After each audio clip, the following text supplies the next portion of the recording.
Thanks for tuning in, guys. Welcome to the Badger Archery / What's Your Wild Creative podcast. Finally found some time this summer to sit down and chat again. So hunting season's about a month out. Yeah, it's coming fast, but this is such a fun collaboration. I would love to do it more often, and none of us have the time. So here we are, once a quarter. We have a guest today, Jesse Sutter. Nice to be here. Why don't you talk a little bit before we dive into some of our topics today about how you got into archery and maybe some of the takeaways you've had, like some of the lessons you've had along the way that are just like kind of simple, like we were talking about yesterday, lessons that surprised you because they were like very simple little things. Mm-hmm. So so I started out, I'm not really a hunting podcast guest. I'm just a guy who likes to hunt. But I started out just fishing, and a friend took me bow hunting. I really liked it. I really got into it, listened to a lot of information and read a lot, tried to figure out how to do it, and then gotten out in the field after moving to Dillon, working week on, week off. So I was hunting elk quite a bit and just really love it. I suppose just learning, there was a ton of stuff I learned. A lot of it was through Sarah, figuring out, developing target panic with a trigger, the finger trigger release, and then having to switch off from that. And then you only get a few opportunities sometimes. So then figuring out how to shoot an animal when you got an adrenaline rush going through your body. I had to figure out how to let the pin float and just execute the shot, which is hard to do when you get 3 shots at elk a year or something like that. So it's been, I would say those are the main things that I've improved on recently, where I'm just, and it's only come with time and practice. But that would be where I've improved most in my archery journey at the moment. And it seems like working with you, when you just first started becoming a customer, you were pretty early in your journey of archery.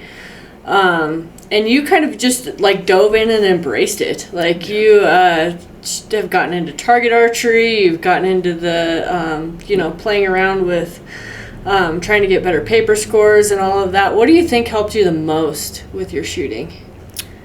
A whole lot of things. Everything's like, I think probably the most important thing was just having the humility and being willing to suck for a while with a back tension release. I think that Carter back tension you got me was probably the best thing for my archery mentality. I don't always use it anymore, but I still go back to it to train it, and that's about shot execution. I think stabilizers and messing around with that kind of stuff has improved it, but I would say if I was going to pick one thing, it'd be that back tension release and just that getting back to that pin float where you're just letting it float on the target and executing the shot.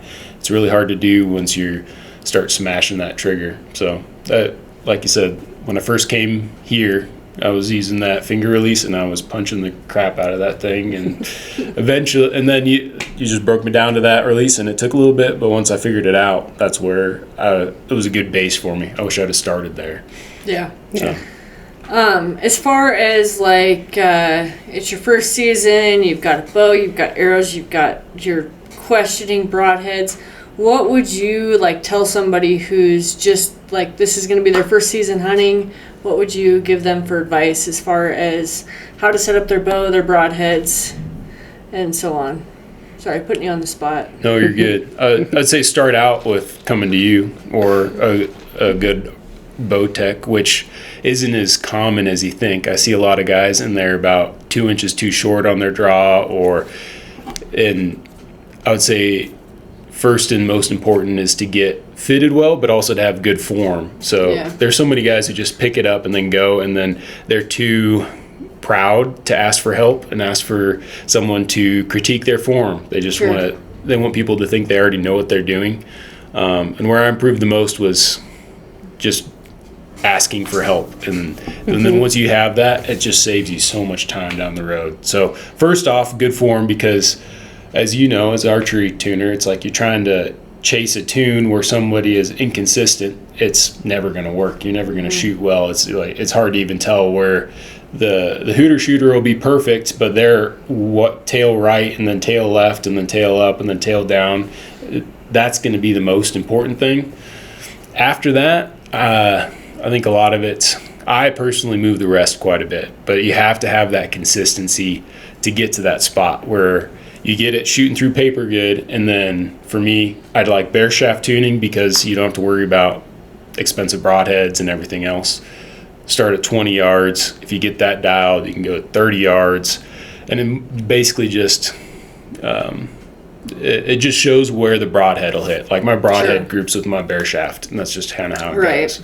So. And the cautionary tale to moving that arrow rest around is starting with a bow that's pretty well tuned already, because otherwise you're going to chase your tail. Oh yeah, there's so many things. You have to be perfect in every way. So I've chased my tail with an arrow that was slightly bent, and if it doesn't spin well, don't shoot it as a bare shaft because it's gonna be inconsistent.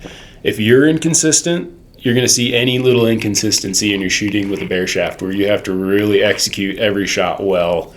And so if you're not consistent, it probably won't work that well for you. Use a broadhead. But I just find it effective because so many of our archery places like Sheridan or downstairs, you can't shoot a broadhead at those targets. And it's expensive to shoot a broadhead because they cut other arrows sometimes, or they break, or if you miss, that's a $40 go down the tubes depending on what your setup is. So for me, I think I like the bare shaft because if you can shoot it well, it's an extremely effective and quick way to figure out what your broadheads will do. And if you can get a bare shaft to fly well, then it's in tune. A bare shaft and a broadhead are going to act similarly. Yeah, exactly. Which your perspective is interesting because you probably spend more time shooting a bare shaft than anybody I know. Yeah. But it works for you. And there's more than one way to skin a cat, right? Yeah. There's more than one way to get things where you want to be. Some people jump straight to a broadhead, and that's an okay way to do it too. I think it's super effective. It's just got to start with that bow that's shooting a decent tear through paper. And I'm always, as an archery shop owner, it's this weird line because some people, I could sit there with them all day and I'm not going to get them to shoot good through paper because their form is just not there. Yes. And, for those people we're looking at, it's August.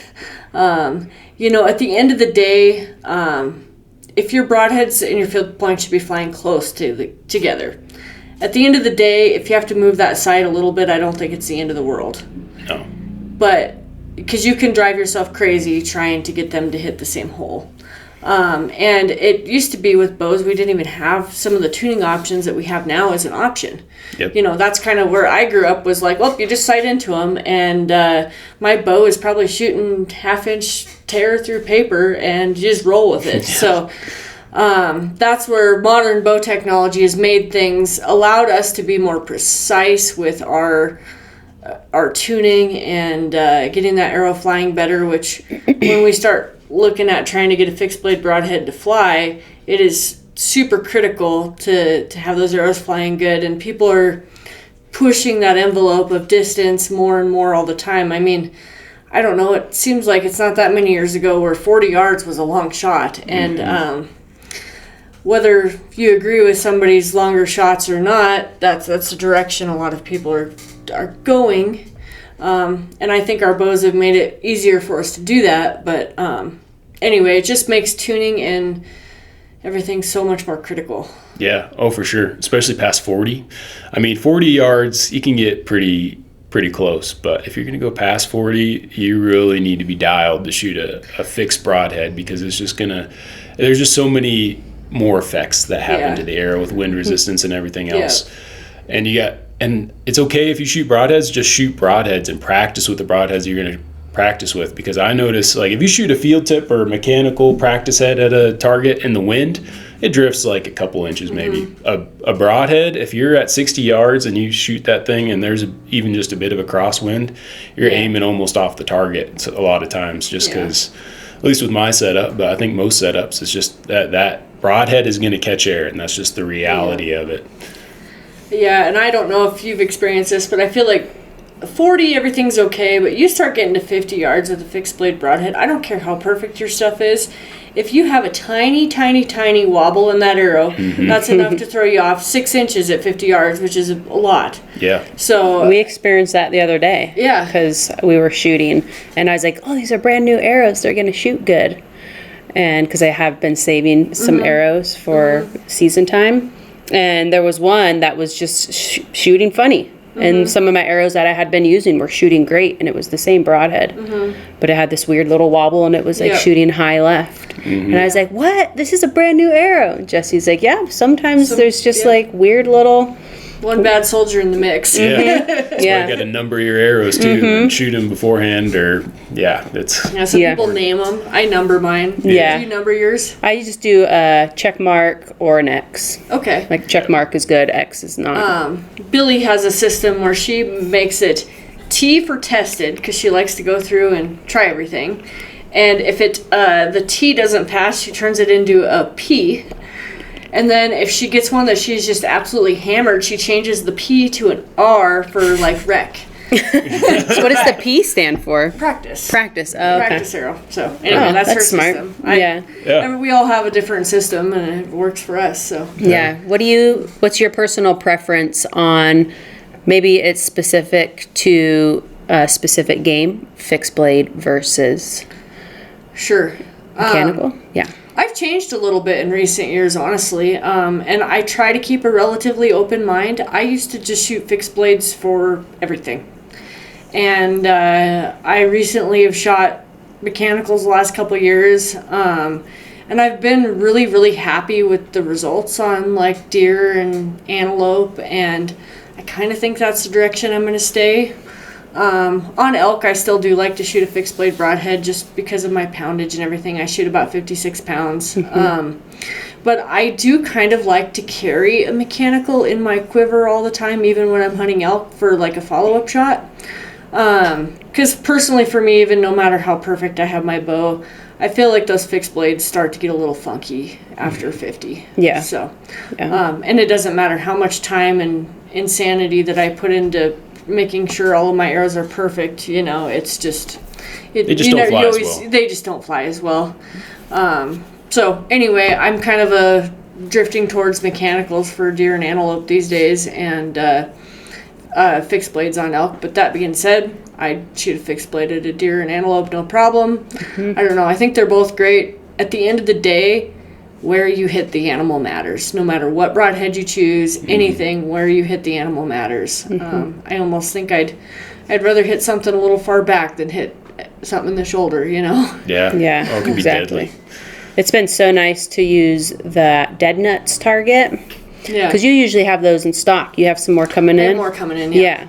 We like using those for like the realistic aspect of it. Does yours have the Quiv AR technology where you can scan the little code?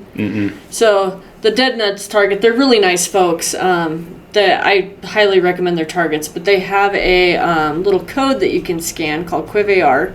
If you have an iPhone, it's a free app that you download, and you can scan that code, and it'll put an overlay of the animal's vitals on the target.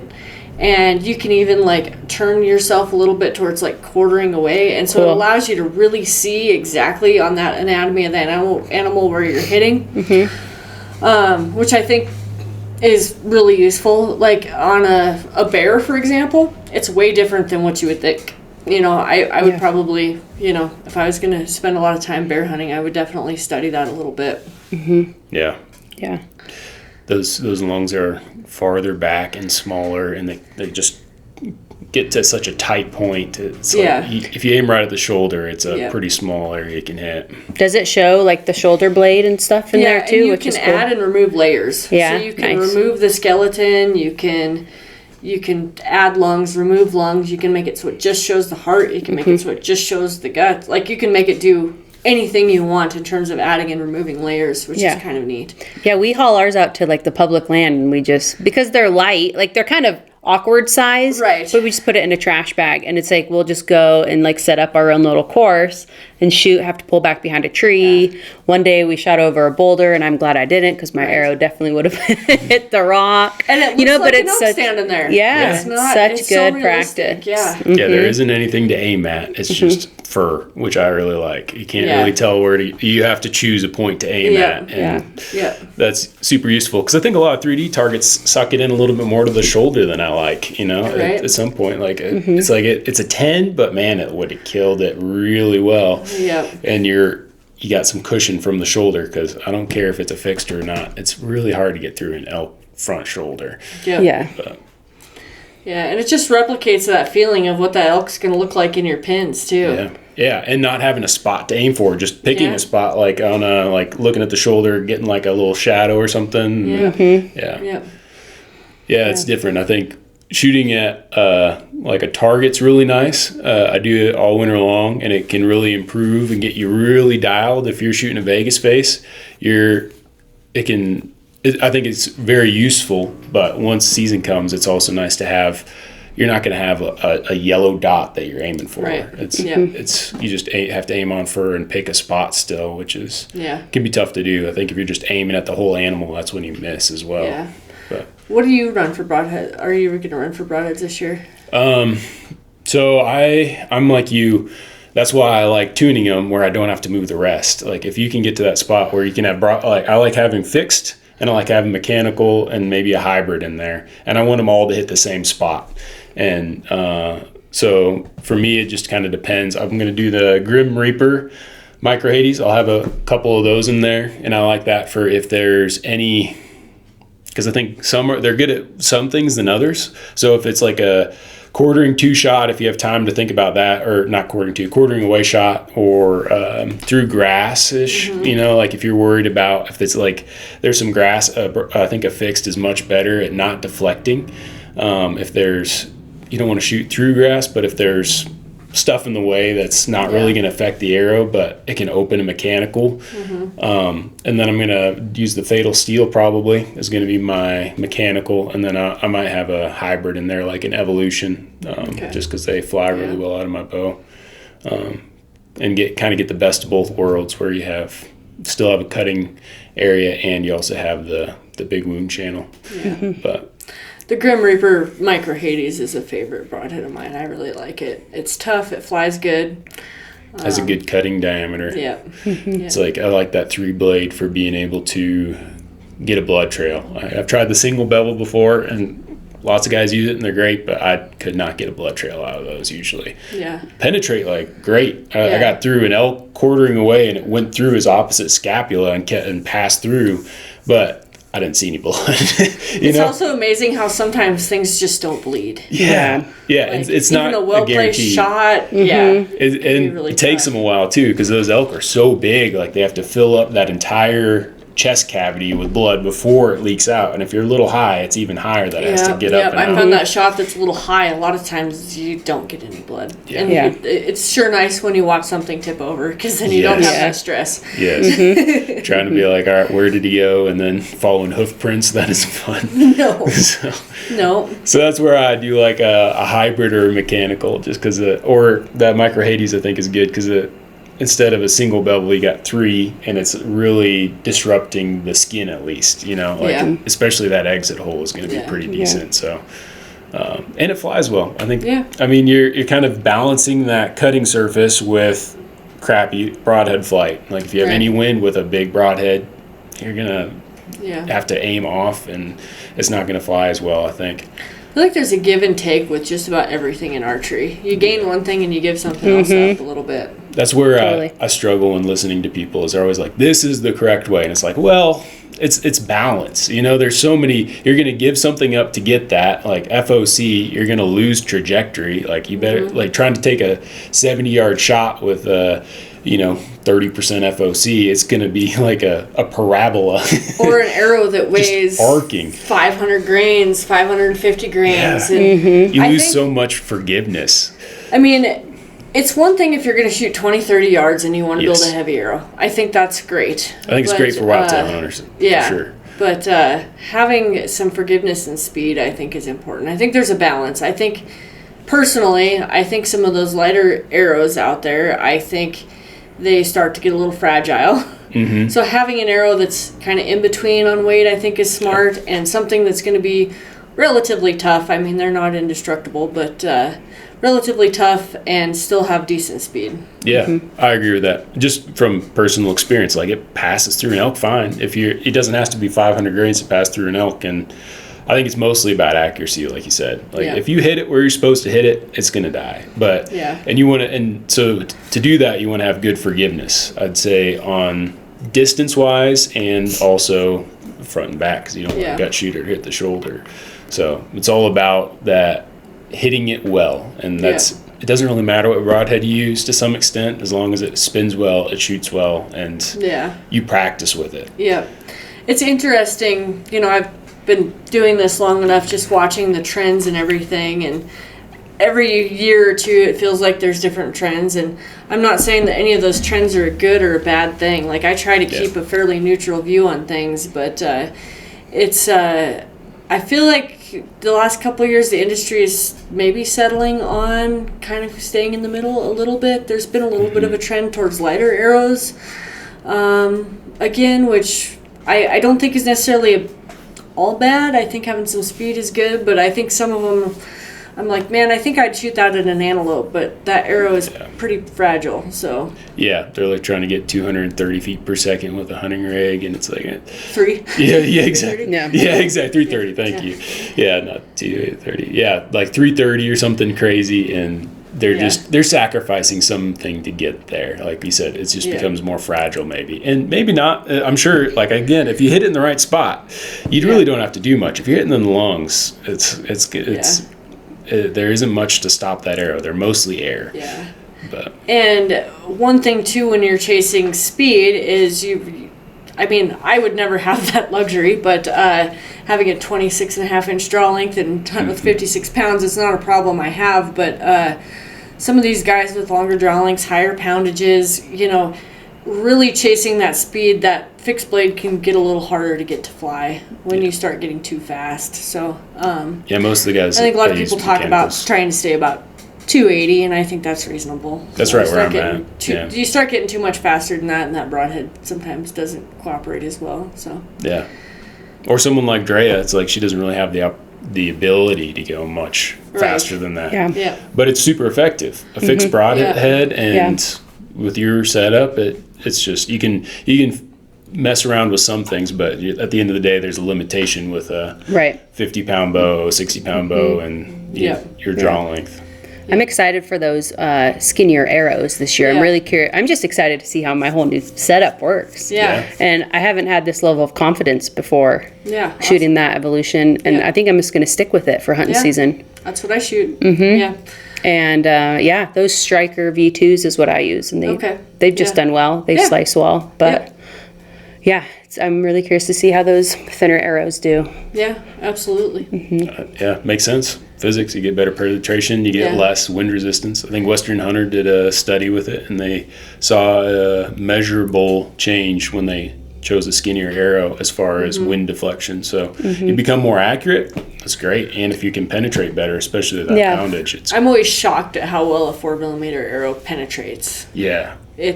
But there's a trade-off, like anything. That skinnier diameter arrow, I tend to not like the components as much. They tend to want to bend a little bit more. I don't really like running a lighted knock with that skinny of an arrow.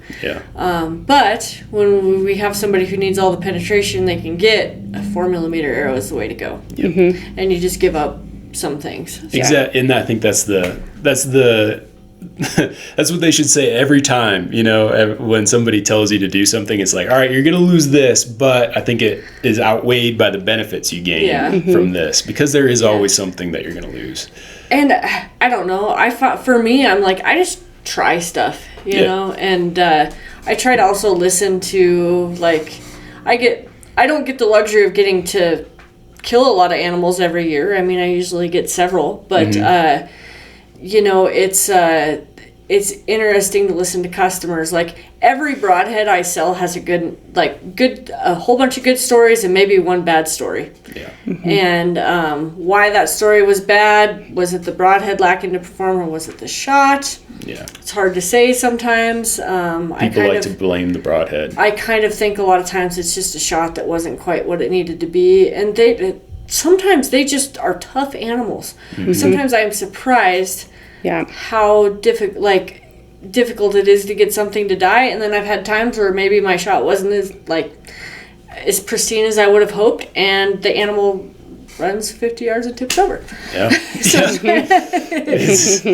just strange. And it can look really good, and it might not be good, you know? It might get him one lung, and you think that it looks great, and it just wasn't. Mm-hmm. Yep. Do you aim lower on an antelope like you would on a whitetail? Yes. On an antelope, I aim a little bit lower instead of mid-body, because my experience is you don't want to go high. Yeah. For sure. And they always duck the string just a little bit. On whitetails, I definitely do aim a little low. I don't think I've hit very many whitetails. I don't think I've hit any whitetails high or low. Right. They're always higher than where I was aiming. Like, just they always duck the string a little bit. Mm-hmm. And I've had experiences, like the only place I experienced that was different was in Texas, because there's so many different noises and stuff around that they're used to hearing noises, and there was absolutely no reaction. Yeah. So anyway, it's kind of one of those things where I think it depends on the situation, you know, a little bit too, and kind of reading what that animal's doing. If that animal's a little tense and on edge a little bit already, I'm definitely taking that into account. If that animal has no idea and there's maybe a little bit of wind noise and stuff already, they're probably not going to react as much. Right. Mm-hmm. Yeah. What's been your experience with guiding? Have you do you have the shots where you're like, oh my gosh, that animal should be down already? Like, so my archery success for my clients is about 50-50 compared to rifle, which is much higher. And a lot of times I'm not right next to them because I'm usually calling, so I don't see their process and what they're doing. Although last year I was calling and I had a client like pulled back and was just like holding like this for a really long time, and I was like watching the bull come down. And so then like when the bull came to where he needed to shoot, he like went to pull his bow up, and that's a big movement versus just like waiting for him to go behind a tree and pull, and he ran. Also his bow last year, the string came off, which I think he was trying to pull it back to make sure he was good, and it came off, but probably not well either. Yeah, I mean, you see actually in rifle season, there's some like blood trails that it's like, what even happened? You know, like where'd you hit this animal? But archery's tough because usually I'm back behind them and I'm not exactly seeing the shot. But I did have a client take a 53-yard frontal, which was nuts, and I wasn't there. And it was an insane blood trail. Like I knew we were gonna find it, but it was just like both sides just out. But and it was interesting. It circled back around to like where it was coming in. Oh wow! And then I think it tried to climb the hill, and then hoofs went over. But yeah, a lot of them are pulling. You know, a lot of them have really bad form and all the things, and you just hope that if they get an opportunity, that's got to be a little bit tough as a guide. You know, you work really hard to get them a shot, and that's like the part of guiding. You have I always say my job is 80%, and they have to follow through with the final 20. That's being able to physically keep up.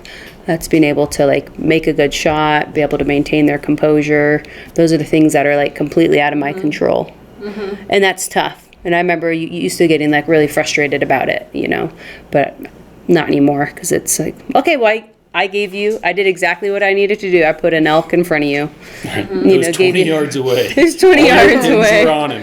And it's not my fault you pulled your bow back before the bull came in to like make sure you were good, and you dry fired your bow and lost your opportunity. Yeah. So yeah, there's definitely people I think glorify guiding and they think it's all rainbows and butterflies, but it's pretty tough work. You're up early, and everyone has a different personality and different abilities, so I never really get like too excited, but I look forward to the week to like see how it unfolds. It's kind of like a challenge. Like, okay, who am I going to get? Are we going to mesh well? Are they going to be chatty Cathys? Or are they going to be really quiet? Can they hike? Can they shoot? Things like that. So yeah, it's definitely not a bed of roses. Yeah. But we've got a good season lined up here and some hunts. We're going to go to Colorado and South Dakota and do some hunting. You've got an antelope tag. Antelope tag, for $3.99. So excited about that. Yeah. What are most people coming into the shop for these days? A lot of strings. Starting to get a lot of tune-ups rolling in. Is that something you recommend earlier into the season? PSA, if you need strings, please do not delay anymore. Yeah. Let's get them done now. August Broken 25th. record. Right. Well, right now, I'm telling people it's about 3 weeks for strings. So that's August 20th at this point. So you're already behind the 8 ball, but I can get you strings before the season, no problem, if you need them. And if your bow needs them, do it, because your bow's going to shoot better. A lot of times people will try and limp through an old set of strings, and the reality of it is you get new strings. Really, most people just need to sight in. It's really not. Your bow's going to shoot better. I try to have a bow leave here tuned as good as I can to like my shooting machine. Now, if people want to spend the time to have it shoot it to their hand, I'm happy to do that. I just have to charge a little more for that because sometimes it takes a lot of time. Yeah. Yeah, oh, for sure. And then sometimes it's like, oh, yep, we're the same. Great. Perfect. We're done. So, and sometimes I even have to like work that into like a private appointment because we're just, it takes time. I think that's the biggest thing that people don't realize is that any of this, when you start, like, your archery shop can only do so much for you in that window. There's an expectation on your end of it that if you want your bow to perform really well, there's a step beyond just picking up your bow. It's a form thing. It's being open minded to, and being willing to put the time into helping you shoot better. So yeah, and a step beyond paper tuning. Like oftentimes I'll get it through paper and it's great to 40 yards, and but then after that you got to really mess around with it a little bit. And if you're somebody who's going to shoot an animal at 20, 30 yards, right, some of it might not be necessary, but it's you're going to get out of it what you put into it. Yeah. Going back to that guy that you said they got their arrows, they got their broadheads, it might be their first time shooting elk. Just get good enough to shoot 20 yards, 30 yards, and then make sure to limit yourself to that, Yeah. I think that's the key. And shoot your broadheads. Shoot your broadheads. Do not screw them on and assume they're going to be the same. That's where, don't buy like $100 broadheads and then never shoot them because you're scared to use them. Buy like whatever you have to. Buy muzzies, or whatever's in your budget. Build it into the budget that you're going to be using some of them as practice, and they're going to get dull, and you're not going to be able to use them on animals. You probably are going to need somewhere between 6 and 9 broadheads. At least, Or, you buy 6 broadheads and you buy a thing of replacement blades. And then after your first year of hunting, you maybe have one that you've shot an animal with. You could either replace the blades on it, or you just turn it into a practice head. Yeah. That's what I do often. I have lots of practice heads, and I just buy them throughout the year. Why wait till season and then have this huge expense of buying, $200 of broadheads as opposed to just like $30 here, or $50 here, $50 here. It's like you can really, just have a collection then, and it's not as big a deal to, practice with a broadhead and maybe lose it on a windy day and just see how it performs. And there's a lot of good broadheads out there that are not terribly expensive. There's definitely some really expensive ones, and if you can afford it, go for it. Yeah. But like if you're on a budget, fixed blade broadheads, a Magnus Stinger is amazing. Yep. Grim Reapers. Slick Tricks are great. Slick Tricks are good. QAD Exodus are good. And then in the mechanical realm, any of the G5 stuff, the T2s, the Dead Meats, the Strikers, those be fixed. But any of those they're great, and they're going to perform well for you if you make a good shot. Yes. Yeah, and I think people get so caught up on like what everyone else is using versus like find what works for you. And there's so many people are so fast to jump on trends and what some influencer is using, and the reality of it is that there's a lot of really good stuff out there, and like I said, find something that works for you, and you don't have to spend hundreds and hundreds of dollars. I mean, it's expensive enough. You're going to have things you're going to spend hundreds and hundreds of dollars on. But broadheads don't have to be one. Honestly, arrows don't even have to be one. Like Black Eagle Renegades, Black Eagle Rampages are a great price. Easton's got some great stuff and friendly price point, you know. Oh, yeah. If you're shooting at that level and you're just kind of starting out, there's really no point. You're not going to see a difference between a light slide. I'm not sure I see a whole lot of difference, you know. At the end of the day, it's that straightness is within. If you're not shooting well, you're not going to notice the difference between the two. You're not going to shoot any better. No, people assume that it's going to be this big difference, and I'm like, you know what? The difference is you might group a little bit better with one at 60 yards. Yeah, if you have the form for it. If you have the form for it. If you're not accurate at 60 yards, it doesn't matter. Yeah. Like if you're shooting 20, 30 yards, those things are going to fly just as well, and it's probably you're the limiting factor, not the arrow. Yeah. So first time out, get your bow looked at. Get it shooting through paper. Get some broadheads. Shoot the broadheads.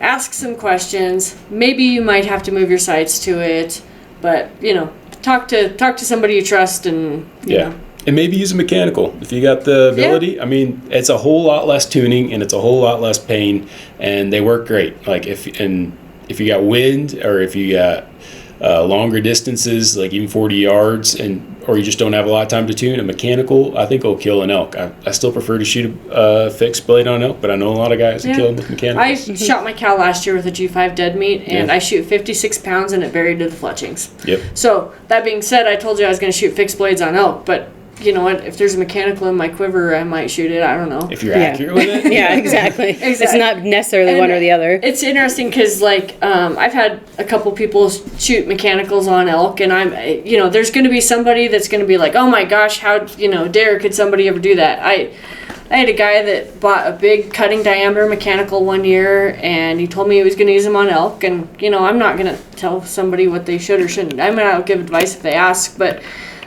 he shot a great bull, and I was like, next year he comes in to buy broadheads, and he's like, yeah, I think I'm going to try something different. And I was like, oh, what did you like about that broadhead you shot? What did you not like? Because I'm trying to get that idea. And he's like, well, I just didn't get that good a penetration. Well, a big mechanical broadhead, you're not going to. No.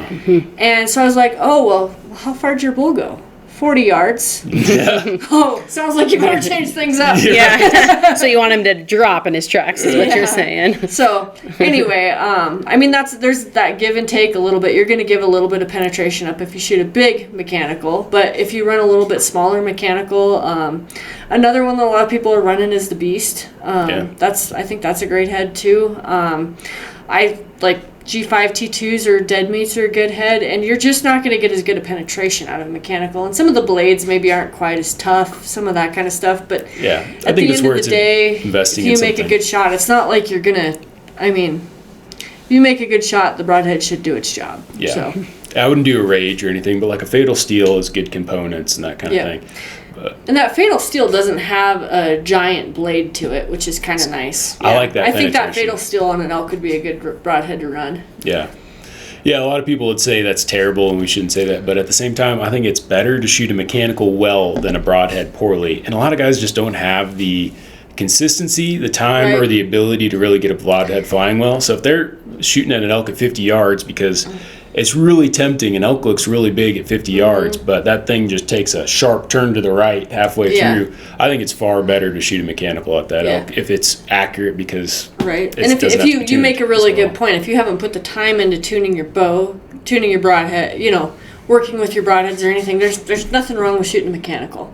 Because at the end of the day, you're better off to make a good shot with a mechanical than make a poor shot with a fixed blade because you didn't put the time into it.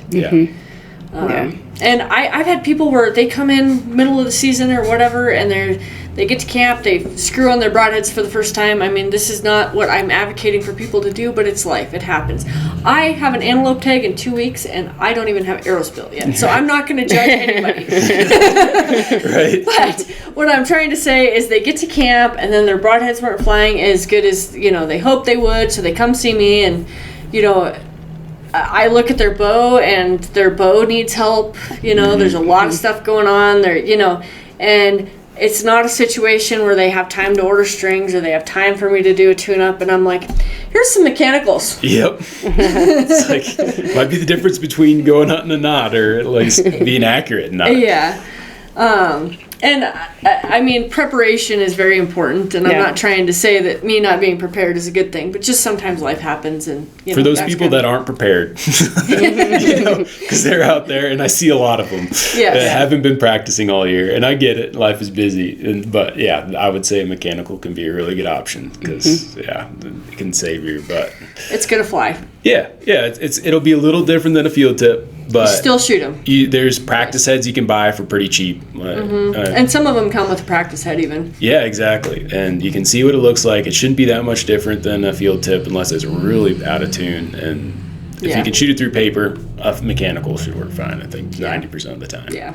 And I've even had some pretty little ways out of tune bows where, they'll still fly fine. Yeah. So, yeah, even like the one that surprises me is like you look at like a Magnus Stinger, for example, and it's got that great big, we're talking fixed blade heads again, but that great big fixed head, you would think that thing does not fly very good, and that thing flies awesome. Yeah. Like I've had bows that I've known are out of tune, and we had to sight in a little bit, but it flew pretty good. Yeah. A lot of it's straightness, I think, and how. And then no wobble. Yeah, no rotates. wobble on that arrow. So when you put your broadheads on your arrow, spin it on the top of a counter. And if it spins like a top, that's good. If it wobbles, don't even try. Yeah. Pick a different arrow. If you can, the other thing is start with newer arrows if you can, because that's going to also be better than the ones you've practiced with all season. Mm-hmm. So, anyway. Yeah, the one you pulled out of the tree at tack or bounced off a rock or something. Yeah, that one might be just a practice arrow. Yeah, exactly. Yeah. I noticed that with my broadheads. Everything has to be perfect with a broadhead. It's a lot like a bear shaft where your form has to be good. The vanes, I'd say also a good thing to practice with is trying different vanes, because I'm kind of one of those guys, I don't like tinkering that much. I'd rather just do it and go. But you found some gains from tinkering. But I found some gains from tinkering. So there's a level of tinkering I'm okay with, but it's not my go-to. But I would say from experience, like maybe shooting each bear shaft through paper probably isn't that worth it for me. But tinkering around with vanes and finding one that flies well with a broadhead is useful, because some are just better than others at steering. Yeah. And you need a lot of steering if you're using a big broadhead. And depending on which one you're using, like a low profile vane, I use the AE Max Stealths, which I know are really popular, but I had the 3 fletching configuration, and it wasn't very accurate with a broadhead, I found, as opposed to, I think I went over to a different one, and it flew better, and I tried different ones. Yeah, tack vanes. Yeah. But you run 4, don't you? I run 4, 2 1/4 or something like that. But I tried all different types, like the 3 vane fletch, the 4 vane, just different levels, and it was useful because I found one that worked well and steered well. And the same exact setup for somebody else could be completely opposite, is what I found. Like, Max Stealth vanes are a great vane, but for somebody else, it may be better than a tack vane. Like, I've found that it doesn't seem to like it's. Really? Yes. It can be the similar setup, and it's still just. Yep. That's so one weird. bow likes something better than another, or one broadheads people seem to do better with a certain vane over the other. Now, if you're a beginner, I'm not going to say go out there and test fletching configurations. Right. Yeah. But you can definitely gain by playing around with some different fletchings. I've been using the Boning Alpha vanes, and I really like those. So anyway, I also you see, if you're just getting into this, a lot of your pre-fletched arrows are fletched with like a Blazers or a similar profile vane. Use those; they're gonna work well. The only downside is they're a little bit noisy, but they're pre-fletched like that for a reason, because they do a good job of stabilizing a broadhead. Yeah, So, and you probably won't have to refletch much because they stay on well too. Yeah. Those things you have to rip them off. Yeah, and that's one thing I like about like the alpha vanes too. Like we could talk about fletching arrows for a half hour, but like for example, a Boning Alpha vane, you glue it on there and it sticks. A tack vane. Oh, it pops off all the time. Or the other thing I've found is that if you lay them down flat on something, they can start to curl a little bit. Like, Yeah. I've had times where I've had my bow in my case and I pulled my quiver out and my quiver must have been laying flat enough on something. All my veins were curled over. Yeah. And to me, I'm not trying, because I think tack veins are a great option. But for me, it wasn't worth it. Yeah. I'm like, I want something that's I'm not going to have to fight with, and something that's just going to work really well. And I don't care about the fact that it's a couple grains heavier. Don't care about any of that. Yep. I just want something that's going to be hassle-free. That's kind of what I'm looking for. Yeah, it's a huge downside to those tack veins. I take a 7 arrow quiver into the backcountry just because for grouse arrows, but then also for backup veins, because they'll pop off on me, and because they're so stiff. If they didn't fly as well as they did, and I'll probably have to try again and maybe try those, like, because they are annoying in that way, and you got to have a fletching jig to really use them effectively. But, and I've used them on my target arrows, and I can tell you they grouped better than anything else that I had. Yeah, that's the thing. But it's a sacrifice, and it's like I just pack in an extra couple arrows, and then if I lose a fletching on one, it becomes my grouse arrow or my practice arrow, because I like practicing, like shooting at like cow patties or something. Yeah. No, I think that's good. We did that last year quite a bit. Just midday when you're back at camp shooting at a cow patty. Yeah, with a field tip. Field tip, making sure, and just to get that practice when you're out there. Yeah, it's nice to have that quick, like, okay, my bow's on, we're good. Oh, so nice. It can be, and just to have that confidence. Yeah, absolutely. To me, life is all about the grays, and like you said, it's all about giving something up to get something, and maybe it's worth it, but at the end of the day, I've seen it done a lot of ways, and I don't think it matters. And there's a lot of right ways to do things. Yeah, there's so many right ways. You can do it so many ways, and they all work to some extent. They're all going to have their limitations. Yep. And it doesn't have to be intimidating. You just got to start. Yeah, I think in archery it's important to keep an open mind too. Yeah, I think so too. It can be exhausting to try and keep up with all the new trends and everything. And like I said, I don't like tinkering too much, but to some level, it is useful, and you never know. Like if somebody comes up with something better, I'm willing to try it, because. And I think we've all learned a lot of things the hard way. Of like, oh, this sounds like it's going to work great, or like this. Somebody said this is fantastic, and then you try it, and you're like, yeah, that did not work for me at all. And stuff's gonna happen. You know, it's so easy to blame the broadhead or the setup or your shooting, your like whatever it is. Like sometimes, like you said, they're tough, and sometimes you make a bad shot, and sometimes you're excited, and to blame a broadhead for that, you know, or your arrow setup or how many grains it is, it's like, well, maybe you just need to work on being more consistent, or making a better shot under pressure, not taking that, you know, questionable shot. Not taking questionable shots. Yeah, because they're just tough. It's always never 100%, but like trying to keep your distance and everything.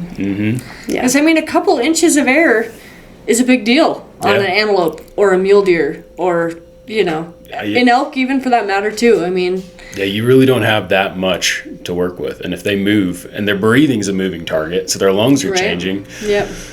And they jump the string a little bit, or they happen to move a little bit, or you didn't see a tree branch that's on the way there. I feel like that's the most common one. So many things that can go wrong. I've been looking. We're in McCall right now, and just there's tame deer everywhere, and I'll just pull back a pretend bow and just look at 60-70 yards, and they're small targets in a lot of ways. Like if you're next to a deer and you see it at 20 yards, it's not super hard, but you get to like 60-70 and you're looking at a very, like the amount of forgiveness you have is not very much. Even with a quartering away shot, you still got to be very careful, I think. And then we failed to mention the fact that your heart's beating out of your chest, and you're nervous, and you know your kidneys have just your adrenal glands have just dumped epinephrine into your body, and you're like shaking, trying not to. At least I am, and that's what I love about it. And that is so hard to replicate too. Oh, I can't. Yeah. We did that one night at Sheridan. Yeah. We made up a game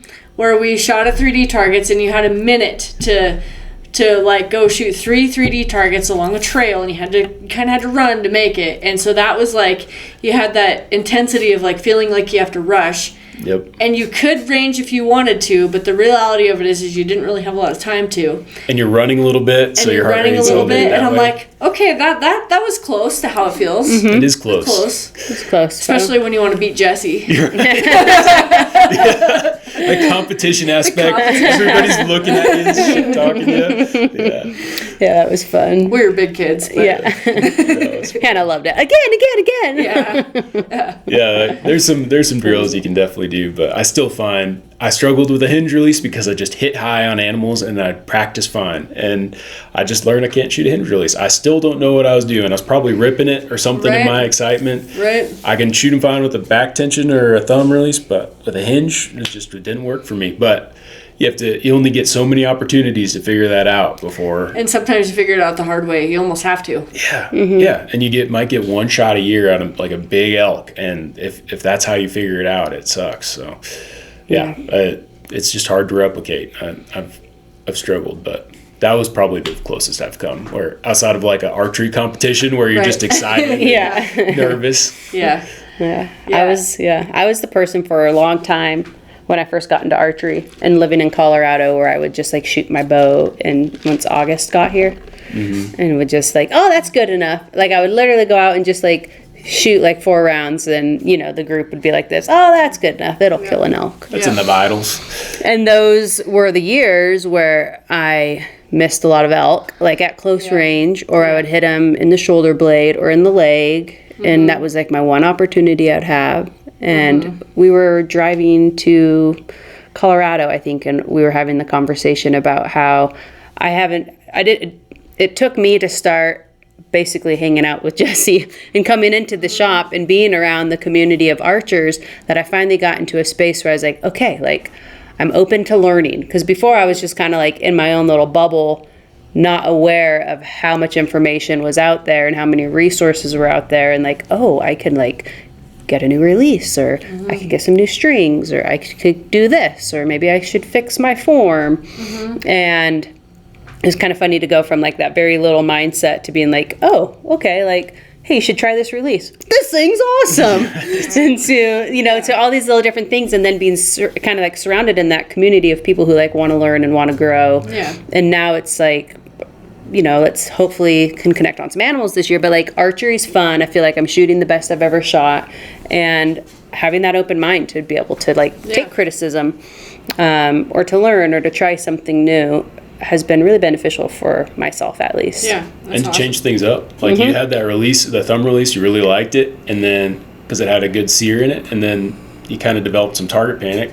So you switch releases again, and then it became fun again. But it's a constant process of improvement, it feels like. Where you always have to be on the lookout for bad form.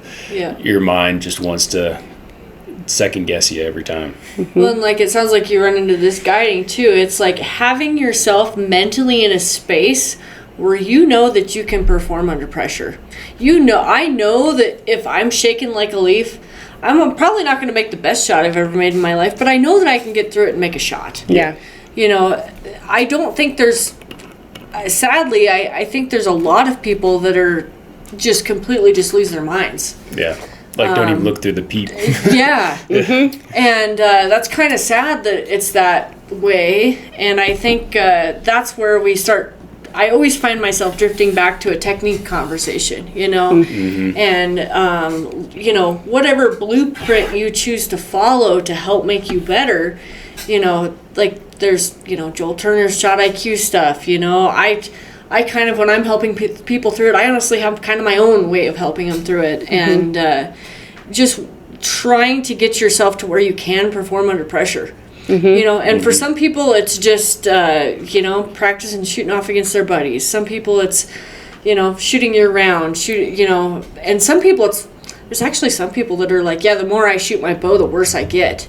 Yeah. That's not a solution. Right. Are they tinkering, or are they just like... I think that target panic, some people can kind of keep it under control when they don't shoot a lot, and then when they start to shoot a lot, they develop it, which kind of makes sense, but like, and I guess whatever works for somebody, but at the same time, if you really, really want to make yourself semi-bulletproof to some of the nerves and everything, you've got to put in some time. You've got to be open to make some changes. You got to be willing to try some new things and step outside your comfort zone, because punching the trigger you might do it fine, and then that elk steps in front of you, and maybe you're still somebody who can manage to mentally will your way through it, but somebody who's really punching that trigger and's got some target panic, they're going to do fine on a target, and then that elk steps in front of them and they completely whiff the shot. Yeah. So, and I've been there. Like, I'm not saying that I'm above any of this. Like, I grew up missing deer, screwing shots up because I just wasn't mentally, in a sound spot, Yeah. What do you have a process when you pull back on an animal? Something you're telling yourself? So obviously, you do that. You pull back, anchor to the things, but is there a process once you get back there? So for me, I find I shoot a tension activated release for hunting. People ask me what I use, and I tell them, and they think I'm crazy.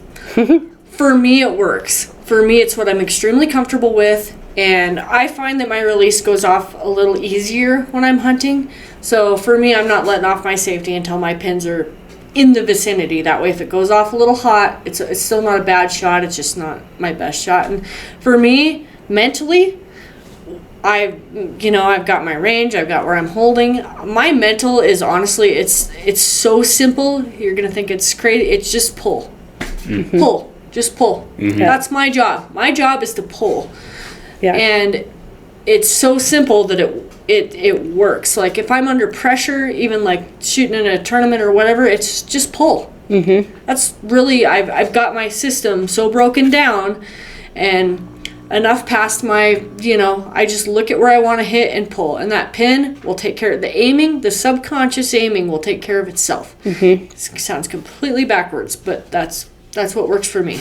Yeah. That's the cool thing about archery, is that proprioception is always bringing it back to the middle. Like, it's always coming back to the middle, so it can freak you out because it's not on the target, but like, I can be floating in the yellow on a Vegas face and still shoot a 10 because it's always the time it's actually outside the center is very small, but it doesn't look like it, and it stresses me out. I have to blur out the pins and just stare at the target and pull. Like, that's how I have to, like, look at what I'm shooting at and not worry about the float. And it works. Our staff took a Paige Pierce did a seminar in Billings, and I was working with Tate a little bit, and he's like, just let that pin go blurry. Yeah. And I'm like, oh, that was, I just had never heard anybody say it quite that way, and I was like, oh, that's so simple, but yes.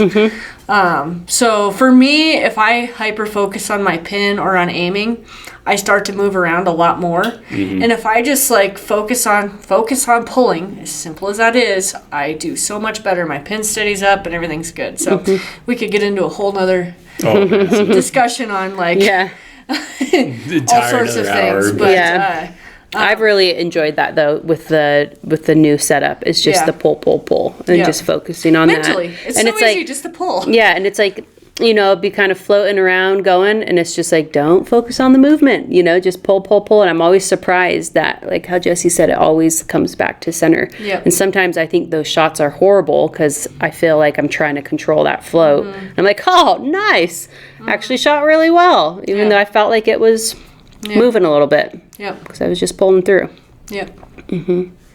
Yeah. Just got to take Sarah's class and the advanced class and get your float even smaller, and then you get even more accurate with it. Yeah. Are you going to do any advanced class like in the coming winter, you think? Probably in the fall we'll do some stuff. We've got some exciting changes coming for the shop. And, so we'll be announcing that stuff soon. And it's kind of made me a little bit dragging my feet on what I'm going to do schedule-wise a little bit. So, but we're going to get through busy season and get through hunting season, and then hopefully the people that are local here know that there's some really cool changes coming to the shop, and it's going to be really exciting. We'll share that news whenever you're ready to share it. It's going to be awesome. So, any last little tidbits for people before season? Get your bows out if they're not out already. Please. I worry. Awesome. Well, as always, leave your questions in the comments if there's anything you guys want us to dive in on. Hopefully, maybe this winter we can do some more recordings. It's going to get busy here in season. And these aren't like a frequent, consistent thing, but we've had a lot of fun doing them.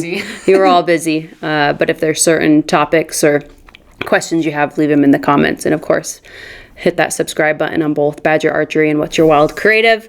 I'm going to have a couple films this fall that I'm going to be filming a Colorado archery elk hunt with my super fine lad over there.